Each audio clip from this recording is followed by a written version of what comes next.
Then she exploded with a mix of rage and despair. With tears in her eyes, she screamed that she would no longer tolerate my selfishness. She accused me of constantly pressuring her, forcing her to do all the housework while I spent hours just sitting at the table, as if that gave me the right to do nothing. She said it was my fault we couldn't afford a housekeeper, and that I should be ashamed to ask her for help, because, in her words, I was supposed to be the man, the head of the family, not someone who shifts all responsibility onto her. Her words sounded strange, almost irrational. It seemed like she was grasping at any excuse to justify her behavior, to explain why she shouldn't have to help out on the farm or participate in the life we had chosen together. I truly didn't expect that she would see my request for help as something so unreasonable.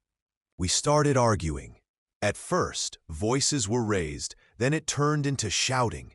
At one point, she screamed that I was a loser who couldn't hold on to a woman like her. I snapped and called her a lazy cow who had already failed as a mother. Our eldest daughter was afraid of her and was now failing as a wife. That comment broke something in her. She stiffened, eyes blazing. She walked up to me and shoved me hard. I lost my balance, fell straight onto the glass coffee table, smashed it, and cut myself badly. A sharp pain shot through my back. She panicked and ran to me, crying, begging for forgiveness, but I could barely hear her. I was rushed to the hospital. Luckily, the injuries were superficial, but in that moment, something inside me shifted. I no longer felt safe around her. If she lost control once, what would stop her from doing it again? This time with our children. I told her I didn't trust her anymore and that she had to move out. My parents took care of our daughters while I recovered and tried to make sense of everything. She spent days apologizing, swearing it would never happen again. I almost filed for divorce, but she begged me to give her another chance. Eventually, after many conversations and with support from both our families, we agreed. She would move in with her parents and begin psychotherapy. I told her I would only let her come back if a professional confirmed that she was stable. I knew something was truly wrong with her. Happy people don't act like that. But she was willing to fight for herself and for our family, and I didn't want our daughters to grow up without their mother. So we gave our marriage a second chance.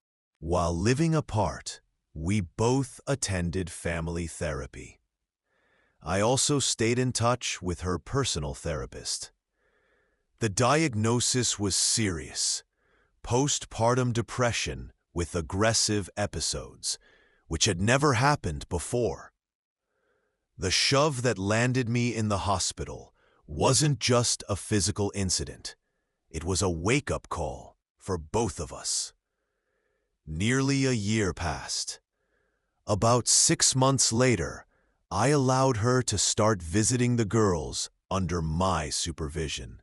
She seemed calmer, softer, like she was becoming herself again. I could see how hard she was trying, and somewhere deep down, I hoped we really could rebuild what we had.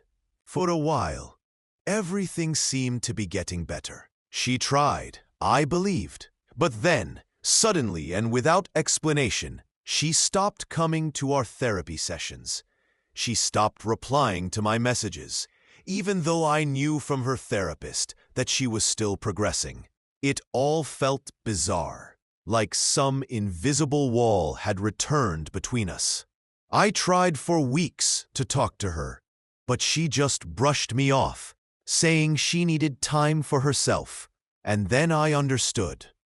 She was leaving, not physically, but emotionally, leaving our family, me, the kids. And soon I found out the truth. She had been cheating on me.